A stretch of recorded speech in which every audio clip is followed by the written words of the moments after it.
我们在更换之前，先把咱们更换的这个主板每个插件是干什么的，你得记清楚。在一块儿的这几个是零线啊，这是 N， 然后这两个是咱们变压器的一个输入一个输出，另外这两个一个环温一个感温，这个是控制面板。另外这个它是给咱们这个有一款它那个风摆，它是跟这插针的，只不过这个风摆呢是这样的啊，你需要两个一个火象零线就可以了，一个高风、中风、低风，另外一个四通阀一个风机。这是压缩机的接单器，这是降加热的接单器。在我们更换之前还得看原来主板上都是干什么的啊？像这两个，它是给咱们降加热，这个是风机的。风机的你看啊，这个红线看到没有？这有个 N 是零线，这个 H 是高风，这个 M 它是中风，下边这个 L 它是低风，后边一个 SH 它是在划双的时候告诉咱们这个风机的。另外这儿写了一个 SWNG， 这儿有一个 SWNG 就是风摆，这根红线在这儿一插，这个零线跟这个零线一接就可以了啊。主要是我们在更换之前，咱们内机主线一个 N 一个 L， 你看这个 N 跳过来了，对吧？这个 L 它也是绕一圈跳过来了，就是说咱们内机和外机有两根直通的火线。压缩机呢是通过外机的交流接热器来进行运行的，咱们内机有一个接单器，直接控制外机的交流接热器就可以控制压缩机开关了。回来没有？咱们现在给大家接啊，这是昨天我们拆的这个，一个是高峰是黑线，看到没有？这是黑线插到高峰这儿了，中锋这是黄线插到中锋这儿了，这个低锋蓝线。看到没有？这是咱们把这个插片接好了啊。红线它是 N 红线接到这儿了，看到没有？这其他就没有了。这个四通阀外风机直接从这儿拔掉的啊，拔掉的。所以呢，这会儿就等于是完全接好了。像这儿这个风摆没有用，因为这种款式的是风摆直接接到220，直接控制遥控就可以了。这是个应急开关，看懂了没有？咱们现在可以试一下机吧。咱们试验的啊，风摆的话得把这个带剪了，就这插。咱们多联机啊，内机和外机的供电都是单独的，只不过内机呢是靠屏蔽线把4个并联在一块儿，然后跟外机单独相通的。那么它外机和内机就靠2个屏蔽线就可以传递信号了。这是咱们内机供电接线段子，这是信号4个并联在一块儿的接线段子，这是相控器接线段子。咱们这个是电子膨胀阀，这个是温度传感器，这个是回气温度传感器，这个是咱们的防冻结温度传感器。这个接线段子是咱们水泵的水位传感器，这个是风机的，这个是水泵的。这两个没有接的是咱们制热的时候加压管降辐热啊，现在没有接。当我们打开一台内机的时候，外机会收到信号，现在内机已经打开了。第一个是咱们电子膨胀阀首先打开，然后外机打开以后，火就会通过这个管道流进室内，这样呢它就会开始工作。只不过外机知道内机只开了一台，那么频率呢不会很高。当我们4台全部打开以后，外机就会知道4台全部打开了，那么它的频率就会增高，成一个高频的状态。其实和咱们小挂机变频的功能原理都是一样的。不管是定频的还是变频的，我们在维修的时候，如果发现串气了，怎么去判断是否串气？如果我们在给客户维修的时候呢，这是低压，22的伏的话，正常应该是5个，像那个变频的410的，正常应该是8个。对吧？拧掉以后一测的，它这是6个，说那个是9个，多一点啊。判断的时候把这个吸阀门给它关了，工作制冷的时候，正常情况下就是收火状态。那么伏表跟人一接呢，一般归零，它不归零了，是不是串气了？串气了以后就该判断是4通阀串气还是压缩机串气，对不对？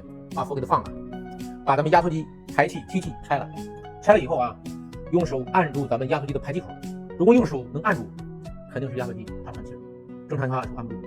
如果能按住，压缩机串气了；如果按不住的话，压缩机没事。有可能就是4通阀串气。还有一种方法，在制冷的时候啊，4通阀下边有3根管是吧？一个左一个右，中间永远是回，它是凉的。两边的一个热一个凉，凉的是5到10度，热的是7、80度，温差很大。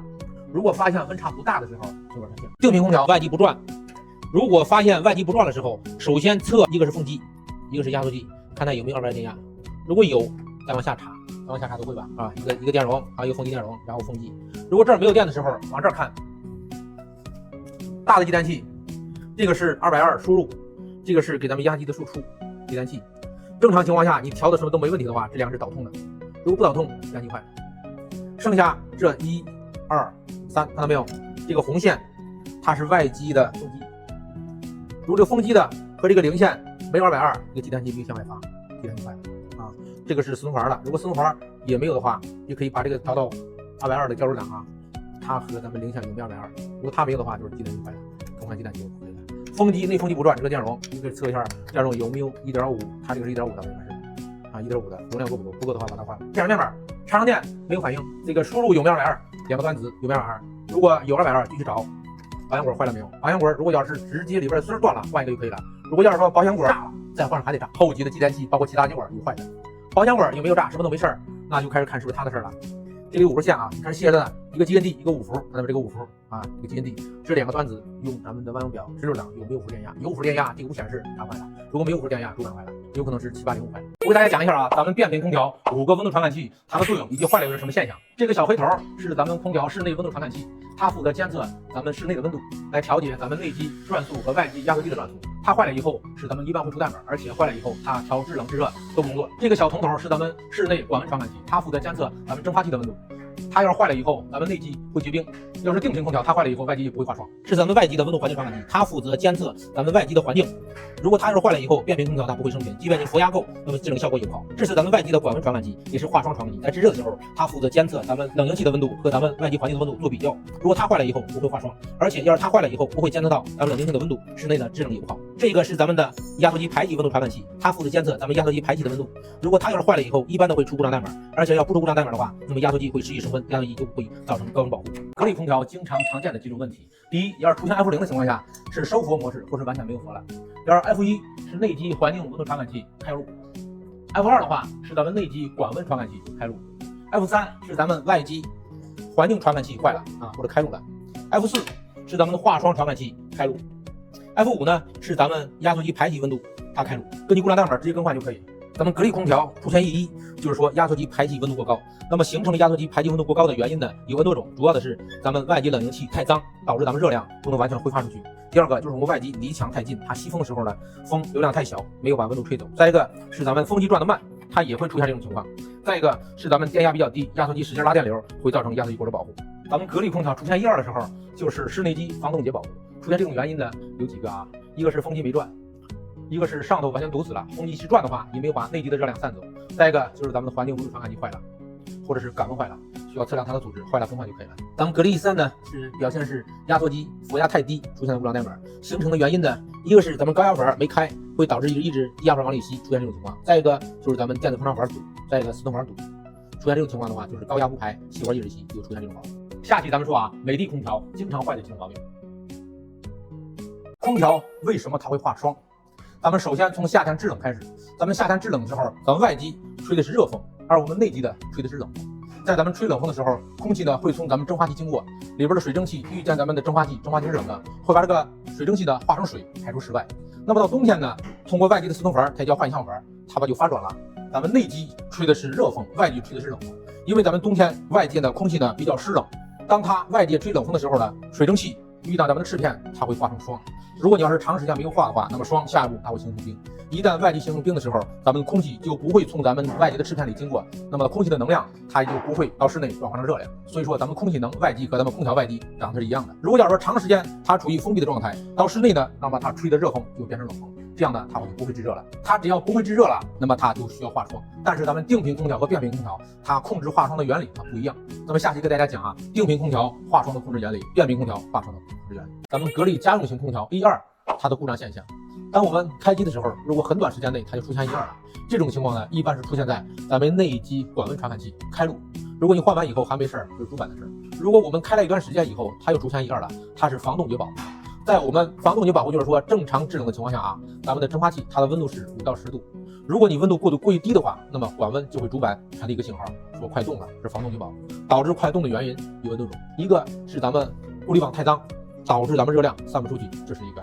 再一个，风轴扩张，就是光是风叶里边的灰尘太多，那么出风小。还有一个，咱们出风口呢挡上东西了。总而言之，没有把足够的热量散发到室内，这样呢导致蒸发器温度过低，这样呢它会出现1、2。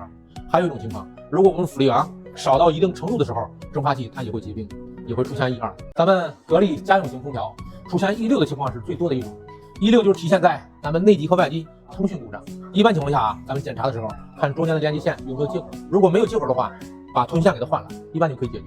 如果还解决不了啊，很多问题就出现在主板上，像这前端的，包括后边这个供电系统，它只要出现问题以后，都会出现1、6。总之来说，就是内外机说话通讯故障断了，它会都出现1、6。最多的是咱们内外机线连接不好，接的比较松，咱们也可以通过跳频电压来判断。咱们格力家用型空调 F8，它是体现的是压缩机电流太大，那么导致压缩机电流过大的原因有很多种。今天给大家说几个常见的。如果我们在制冷的过程当中，外机太脏，那么流过咱们冷凝器空气就少，它不足以把温度散发出去，那么会导致压缩机电流过大，这是一个。再一个，外机前面要东西挡住了，是吧？你就是风太大，阻力太大，那么也不会把咱们的温度温度呢散发出来，这是一个。再一个，如果我们不管什么原因吧，导致佛压力过大，它也会让咱们压缩机电流也会过大。还有一个，如果压缩机过于老化，它自身问题的话，它也会出现二氧化碳。还有其他原因也会导致二氧化碳。咱们电子膨胀阀啊，怎么测量好坏？有5线的，有6线的。今天咱们演示一个5线的。它正确的是1角和2角，它有40到50左右的阻值。衡量表啊，1角和2角，47。那么1角和3角呢，它也是，也就是说1角和任意一角相测，它都是这么大的阻值，就是45到50。你看1、2、3、4、5，那么2角和其他角相测来都是90到95左右，94.8。2角和4角94，2角和5角，也是94。那么3角和其他角相测的话也是啊，35、34，也是94。那么4角和5角呢也是93.8，那么它就是好的。如果不是这样的，那么这样的方式就坏了。6角的啊，可以根据这个数值也能测出来。在我们维修电器的时候，有时候知道温度传感器坏了，但是我们不知道它的阻值是多大。一般有4种方法能判断出来。第一种，当我们环境温度传感器坏了以后，那么一般来说啊，管温传感器和它的阻值基本上都是比较接近的，也可以量一下管温传感器它的阻值。如果它是5K 的，也直接换一个5K 的就差不多了。这是第一种。第二个，有的上面就直接写着数了，写的是阻值是多大，然后我们直接看完以后换上就可以了。还有一种方法，如果上面没写的话，我们还可以用测量的方法。你看这儿啊，1、2、3，还有3个，这有3个电阻，你反过来看，这个电阻它跟哪儿走了？通过这儿以后，到这儿了。中间这个通过电阻，通过这个通过线到中间这儿了。另外一个它到这儿了。我们可以把外网表掰到阻值档，然后测量它这个电阻，就知道它的阻值是多大。像这个它是4.25，那么它就是5K 的。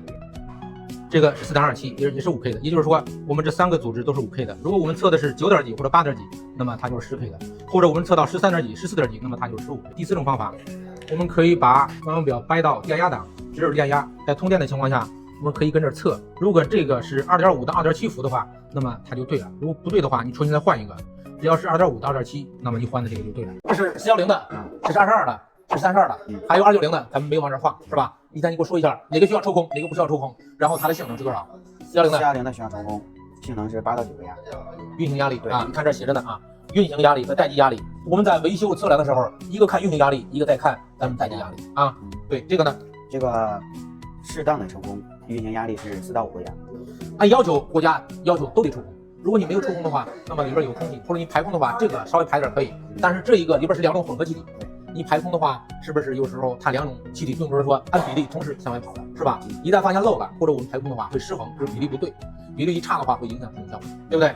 啊，这个呢也需要抽空，运行压力比410 8到9个压稍微高一点。对了，而且这一种是易燃易爆的，是吧？它这种要是说遇到明火浓度超过14%，那么它会发生爆炸，对不对？所以我们在维修操作的时候不要抽烟，要敞开空间，为了安全起见啊。虽然是易燃易爆的安全规范操作的话，它也不会发生问题的。最好啊，按厂家要求，我们在加注的时候呢，你看啊，定量加注，每种氟410 32 22的，或者多粗1米加多少量，定量加注是最好的。但是我们实际操作当中是不是有不方便的？这个按压力是可以的，对吧？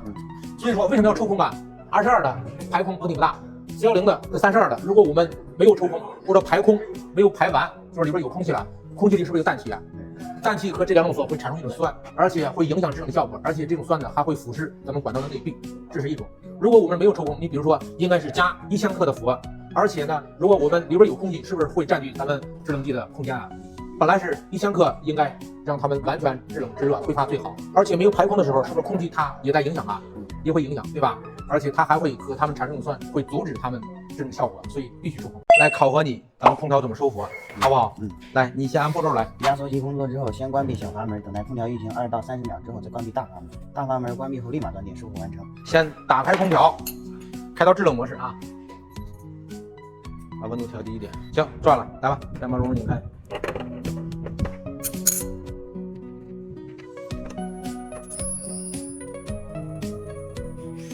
好，大阀门一拧开，这会儿是25秒了，这会儿拧了。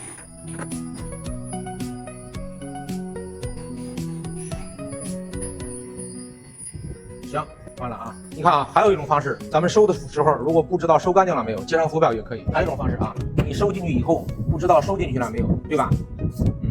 我们再从刚开始，现在打开了是吧？我们在不知道收进去没有，为什么要停15到20秒啊？把这个卸开，把那个佛表放到这儿，把这口松一下，看这空气出来了是吧？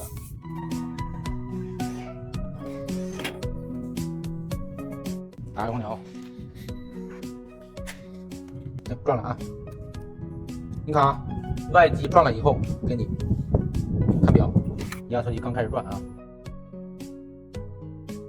然后咱们关闭小阀门，关闭。现在是50秒。为什么让你看呢？等咱们表完全到0这儿就可以关了。大概时间现在是20秒了，25秒了，30秒了。你看是不是还没到底啊？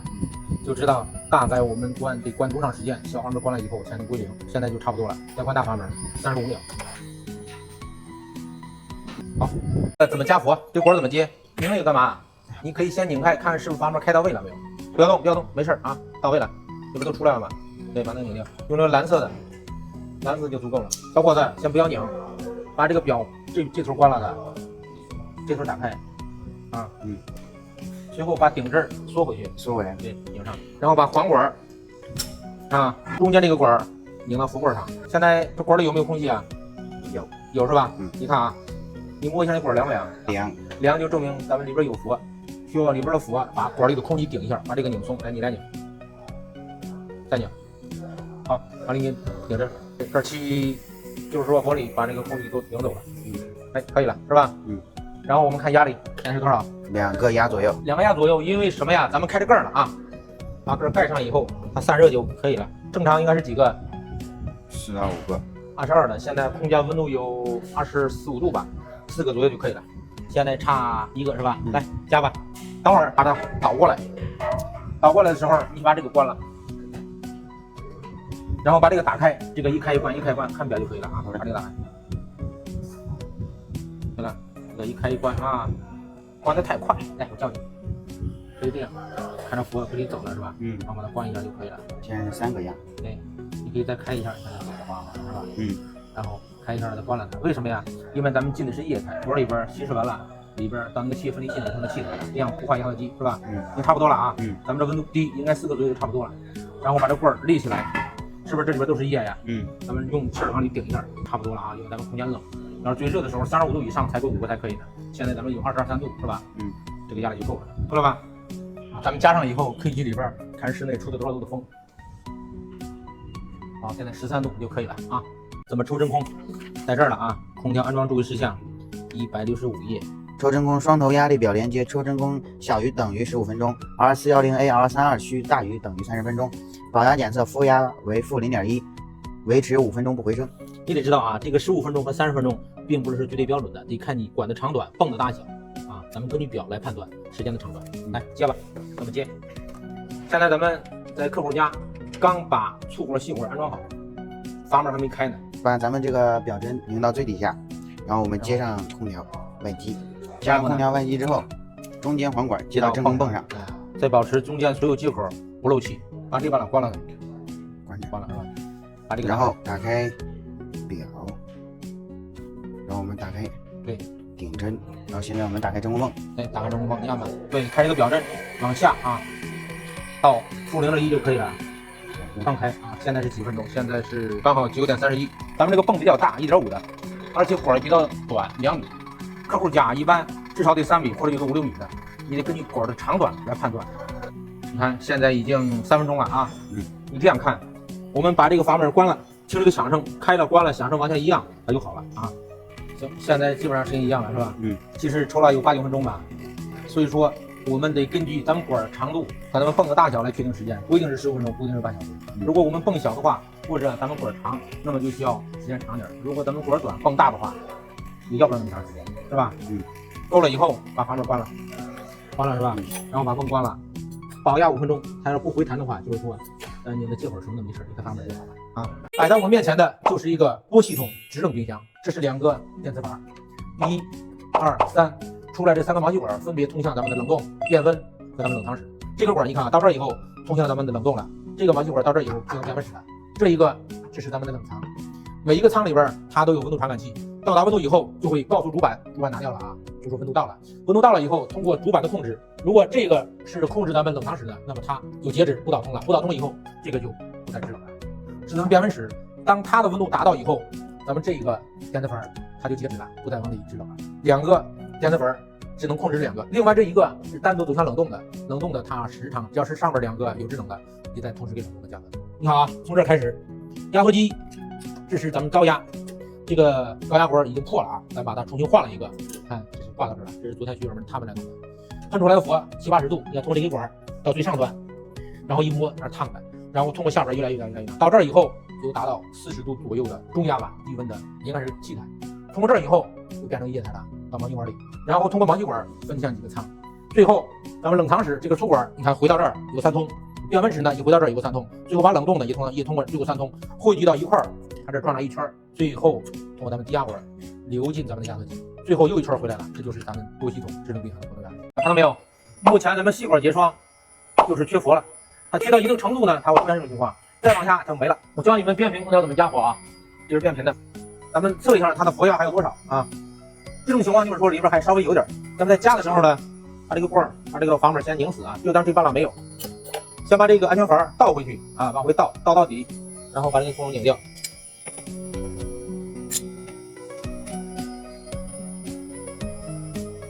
先看用压力啊，我把这头稍微松一下，看到没有？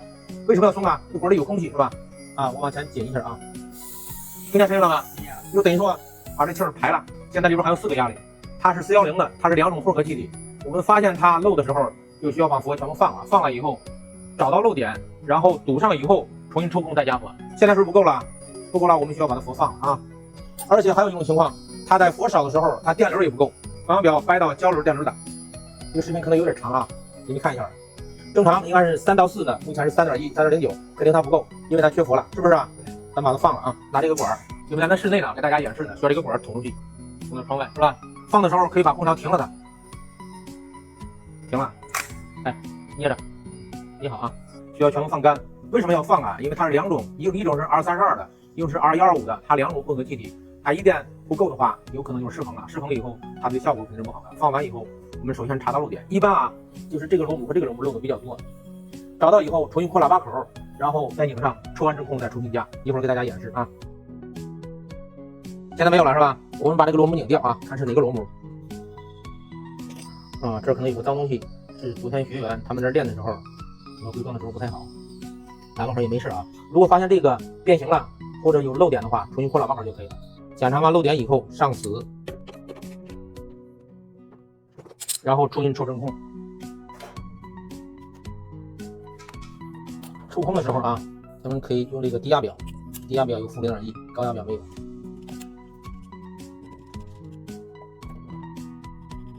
就当这半拉没有啊，只看这半拉就可以了。然后把这个打开，抽空啊。现在是11点47、48啊。这个抽空的长短啊，时间长短取决于咱们这个管长度多少，和咱们泵的大小，还有咱们空调的大小。咱们这个是1匹的，如果你是3匹的管长的话，相对时间就比较长一点。或者是咱们泵小，这个泵是1.5的，或者你0.5的泵，那就抽的时间更长一点。这个并没有准确的时间，是不是有的听他们说必须15分钟半小时？那个说的是不是绝对的，是吧？如果您泵大的话，兴许咱像1匹的，1匹像是1.5的举装就可以了。但是你管长的话，就可能需要时间长一点。抽到什么程度？到负0.1，这是从表上能看见。还有一种就是说把这个阀门关了，打开，真空泵的响是完全一样，就是没有空气向外排的，这也是一种情况。抽完以后，正常情况下保压，保10分钟或者5分钟，它不往上回弹，就证明咱们刚才那个漏封好了，是不是啊？现在响式了，看变不变啊？这就说明还有空气的是吧？啊，最起码也得5分钟。要是0.5升的泵，抽这个就得15分钟左右。这个1升和0.5升知道什么区别吗？就是1分钟才能抽1升的空气。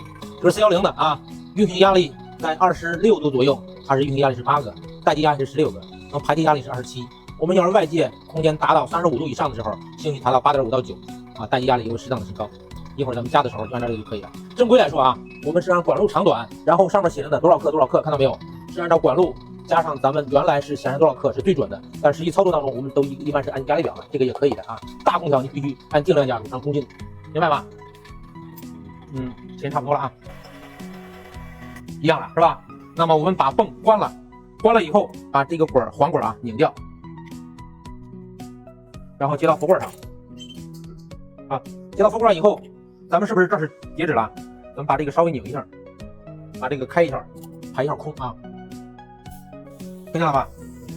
排上空以后再紧上，然后把这个阀门完全打开。410的伏啊，两种混合的必须颠倒过来。插上空调，咱们可以看电流。变频空调在负离阳就是制冷剂不足的时候，也不会升频啊。来到小轴电流档，现在开空调啊，降到最低吧，最低18度。现在外机工作了是吧？看电流啊，现在往上涨，一匹的应该是3到4变频的一个大值。有电啊，压缩机现在工作了，0.38、0.39，它不上了是吧？因为没有伏。你看啊，咱们导炸过来以后，是不是下面是液体啊？如果我们把阀门全部打开，那么有可能形成液积。液积的话，对压缩机就形成不可逆的损坏啊！现在0.46、0.49不涨了，我们可以把这个阀门呢开一关，关一关，开一开，关一关啊！你看，是吧？哎，关一下，是吧？能看到？你看这儿可以看见啊，是不是液体才走了，是吧？你看现在是不是开始升频了？如果我现在不加的话，它也不会升到它需要的那个3到4安。看1.46、1.47，它是不是不升了？所以说我们加变频空调伏的时候，看一下电流最为好啊。一加它就往上升了，是吧？就把这个阀门开一开，关一关，这样的话避免形成液积啊。410的，是不是现在房间这个温度加到预定压力8就可以了，是吧？开始加啊，现在1.98电流啊，一加闪现都不一样，是吧？这把利用了，电流也在升，是吧？又降了，只有加够它的压力的时候，那么电流才够，是不是结霜了？是吧？所以说我们细管结霜就是缺氟，一会儿我们加够以后，它就不再结霜了啊。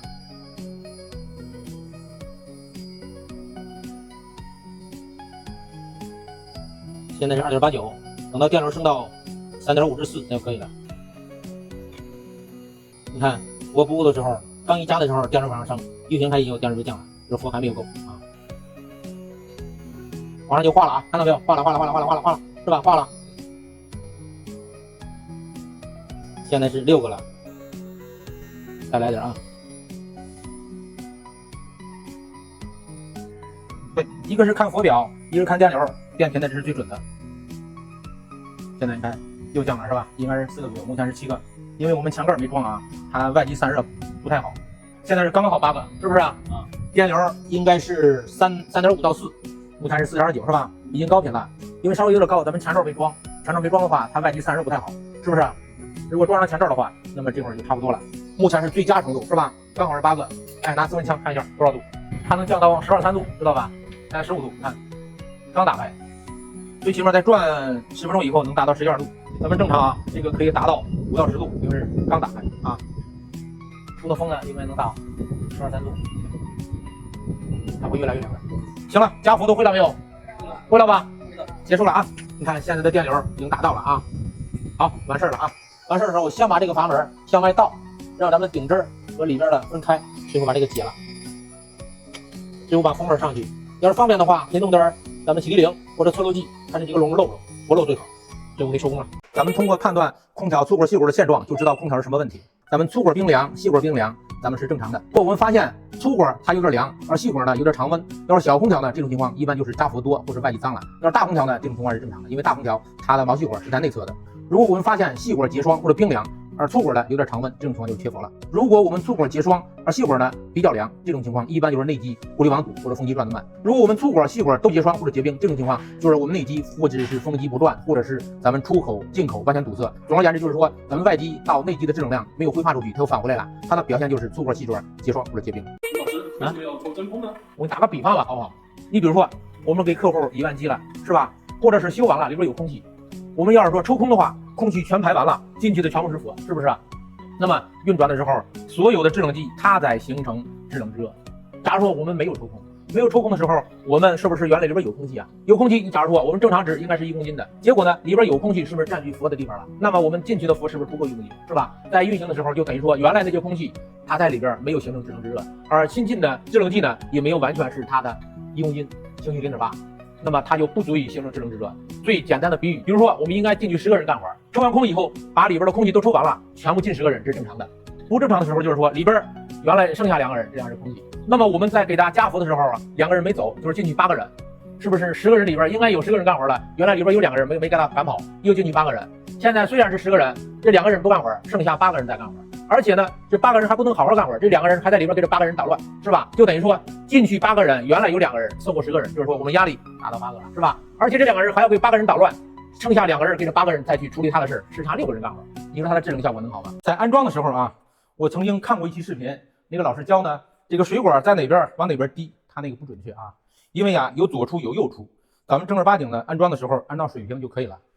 像咱们教室呢啊，给墙上拉上水平，挂好以后，哎，根据水平就可以了啊。定平以后，咱们把这个往上挂。如果在客户家里呢，需要把这个管顺着墙捅出去，是不是啊？在捅的时候啊，切记把这个包上。如果你打孔的时候，墙里边有那个脏东西，它会钻进到管里，一循环的会把毛细管有的有过滤器或者那个松环就卡住了，对不对？啊，捅出去以后，根据位置挂上就可以了。挂的时候啊，有时候咱们不知道挂上没有，这个手往上举一点，脸在下边啊，就能看见它挂上没有，知道吧？脸在下边往上看，这样挂的时候，这个手扛着墙，不至于把客户的墙给弄脏了，明白了没有？要是你挂不上的话，来回一搓一搓，客户的墙也弄脏了，也不好往上挂。挂上以后，你要在客户家里，这会儿是不是在室外呢？是吧？出去的时候切记带安全带。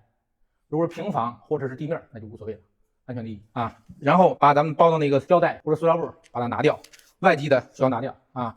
外机位置放好以后，开始接螺丝。接的时候啊，这是个细节啊，看到没有？把这个喇叭口先对上，一只手对，一只手这样往上拧，这样它不容易错位。如果你要是一个手直接往上拧的话，有可能错位，错位有可能漏佛。要是喇叭口扩的好或者扩的大的话，没事儿；要是说扩的小的话，有可能漏佛。这样的用手来回一动，哎，它就不至于漏了。这个小的也是啊，这个往这儿一扣，然后往上扣这个螺母，这样的话它不至于漏佛。这样晃一下，拧死了。拧死以后，咱们开始紧。现在格力的啊，它拧的要求公斤扳子了，知道吧？咱们根据力度就可以了，拧紧就可以了。再拧那个小的。哎，现在是不是好了？现在阀门没有开，对不对？是不是管里边都是空气的？咱们需要抽空啊，把这个拧掉。抽空呢，跟咱们加氟是一样的，是咱们真空泵。如果抽空需要加氟的时候啊，你们说要注意一下，像这个表啊，它关的时候关的是哪儿？关的是这个管，明白了没有？这个管是裸露的，这个管需要接外机，这个管需要接咱们真空泵。如果要是说，假如说啊，里边氟不够，咱们抽完空以后需要把这个拿走，对吧？直接关这个就可以了。如果你要是弄反了，这个接上它，这个接上它，有可能进空气，是不是啊？咱们现在拧就可以了。单相反，你把这个红的先倒回来啊。你说跑回来，跑是跑不了，阀门没开。对，哎，现在把这个先把这个倒。现在抽空的，在阀门没有开的时候，2根管合这儿它是通着呢，但是你顶针没有往里拧的话，它也是不通的，明白了没有？需要把顶针拧进去，这个往里拧。对了，拧进顶针以后，我这阀门哎把它打开，是吧？然后看这儿拧了没有，这儿漏氟不漏？这儿都没事的时候插电，每个细节都跟你们说了啊。然后打开，一般情况下啊，一个挂机，它要是5米之内，15分钟左右就够了。15分钟，对，15分钟啊，10分钟100也差不多，因为我这个盖大，它1.5升的，要用1升的话，15分钟就够了；要1.5升的话，7、8分钟就够了。抽到什么时候为好啊？跟这儿看，这有表针，看到没有？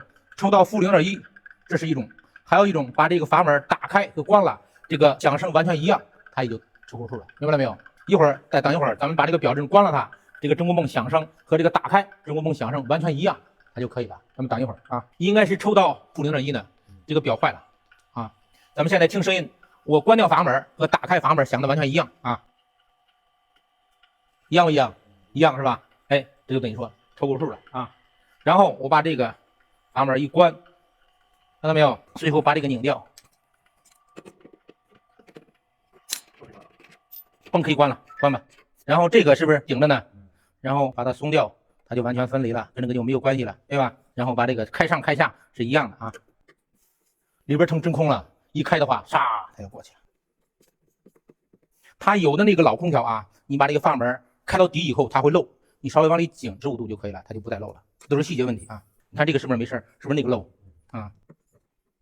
它有的中间不漏，你开到底以后它就会漏，老空调会出现那种情况，然后往里稍微紧一下就可以了。这会儿已经完事儿了，是吧？这会儿把它拧掉，里边一丁点空气也没有，对不对？然后拧上封帽，外部啊，它有5个口，1、2、3、4、5。如果咱们力度不知道够与不够的时候，用扳手把它全部上紧，有测漏剂啊，给这口上呼一下，看它漏不漏，知道吧？有专业的测漏剂，或者用洗涤灵跟这儿倒点，跟这儿倒点，没有冒泡，完事儿了。安装好以后啊，如果是平房没事儿，如果是咱们楼房那室外需要这个打角，按说啊，这儿一个，外头一个，至少是2个固定丝，明白了没有？如果你要是没有固定丝的话，时间长了，有没有看到刮大风那个空调在那儿上吊的，是吧？啊，如果在架子上都没事儿。然后你刚才拍的时候，这个颜色是吧？还按照这个颜色装就可以了。如果是变频的啊，原装的，一般情况下啊，棕色的是 L 火线，蓝色的是 N 零线，黑色的是 S 信号线，其他的那个黄绿相间的它是 D 线，装上油开机就没事了。如果我们冰箱突然不是冷了，咱们教你们自己在家怎么维修。如果我们打盘边以后灯是亮的，咱们可以从后边摸一下咱们压缩机，打开盖摸一下。如果我们摸压缩机它是烫的，就是说咱们启动器它坏了，把它换了就可以了。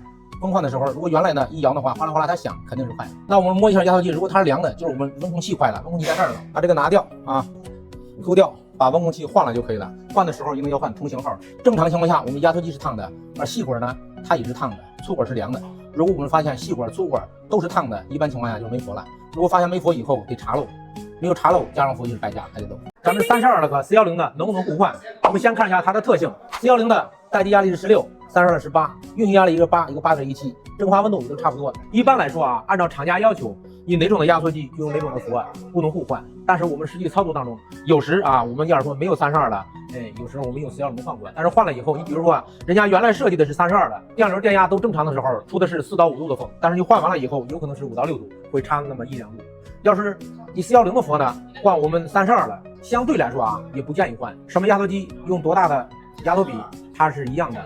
要是你换了以后，对压缩机不会产生很好的效果。自动阀现在没有通电，是吧？没有通电的时候，我们内部的小花叉它是在这边的，在这边以后，你看喷出来的氟利昂直接到这儿了，就是到上侧了。到上侧以后，只能经过下边，到下边以后流进外，是吧？是制冷的时候，在制热的时候，我们通过送电自动阀三的线圈有磁场把里边的吸过来，吸过来以后，通过咱们这个管，是不是这儿有根管啊？给它气压，它会把这个打过来，咔回来了。回来以后，它就可以直接通过这根管，到这边了，是不是到这边了？是吧？通过到这以后，你看这根管就直接流进我们内部来。就是说，制冷的时候先经过这一根管，制热的时候就先经过这一个。而我们上面永远是近的，它是热的，80度，而下边这根管永远是冷的。所以说，制冷的时候啊，它热，它热，它冷，它冷；制热的时候，它热，它热，它冷，它冷。明白了没有？热的是80、90度，冷的是5到10度。自动阀没有卡的时候是这种情况，一旦我们发动自动阀卡了，就是说，到中间了，看到没有？是不是没有封严实啊？那么它两边的温度就差不多了，应该是5到10度，一个是8、90度的，现在它是多到30、40度，还是40、50度，这就是自动阀卡了。所以说，一旦卡了以后，上面是非常热，而3个温度呢差不多，自动阀卡了。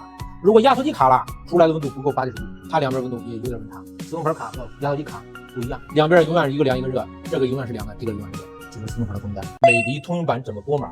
我们在更换板子之前，看我们原来那个板子是有电容的还是没有电容。如果有电容的，你就换一个有电容的；如果没有电容的，你就换一个没有电容的。有电容的是交流，没有电容的是直流。然后这一个是我们风机的插线端子，这一个是咱们自动阀的，这是我们的 LNS， 这是个电抗，这是压缩机的，直接插就可以了。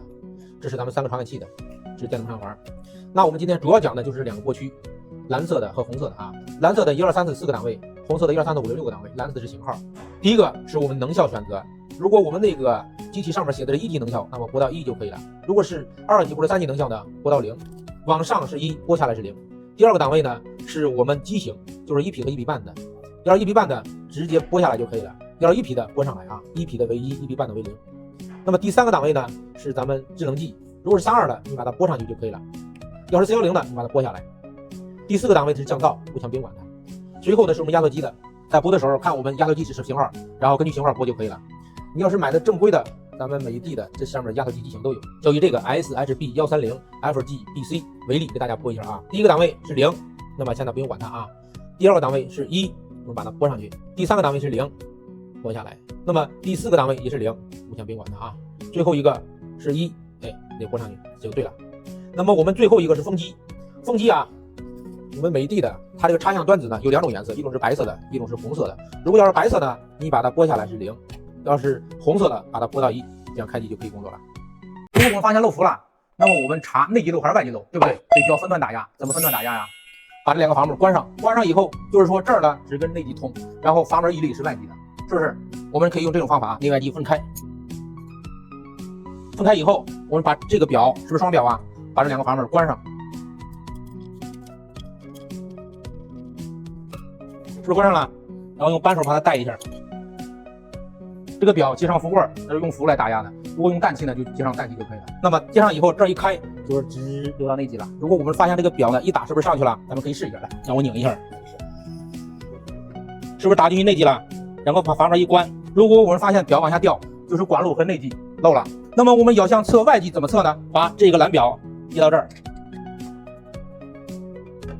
现在我们是不是把外机连上了？连上以后，把这个阀门一开，这儿关着呢啊，是不是这开了以后和这个就完全连到一块了？看这个表针，如果打上压以后，表针往下掉是外机漏，这个表往下掉就是内机漏，明白了没有？外机漏以后从外机找，一般是毛细管摩擦漏的比较多，内机呢一般是那个接口漏的比较多，在这儿找就可以了。可以用检测仪滴滴滴滴滴滴，然后用测漏计。咱们定频空调啊坏了以后，咱们用1根线可以检测出外机具体是哪儿的毛病。咱们把外机4根线给解了啊。这个是地线，地线解来也行，不解也没事儿。咱们往上看，这根是公用零线，这根是压缩机的，这根是四通环的，这个是风机的。咱们单独给它们供电，就可以知道它坏了没有。零线接进来，这个是压缩机的。然后我们单独给压缩机供电，如果压缩机工作呢，压缩机没坏；如果不工作呢，有可能就是电容或者压缩机的事儿。压缩机工作了，这种情况就是说压缩机没有坏。如果插上电没有工作的话，测电容和压缩机就可以了。然后测下一个，第2个是四通环 L2， 这写着呢 L1、L2、L3。L2 是四通环，在我们四通环供电的时候呢，会听见啪一声。如果有这个啪一声呢，四通环就没坏；如果没有的话，那就是四通环坏了。可以听一下啊，这就是四通环没有坏。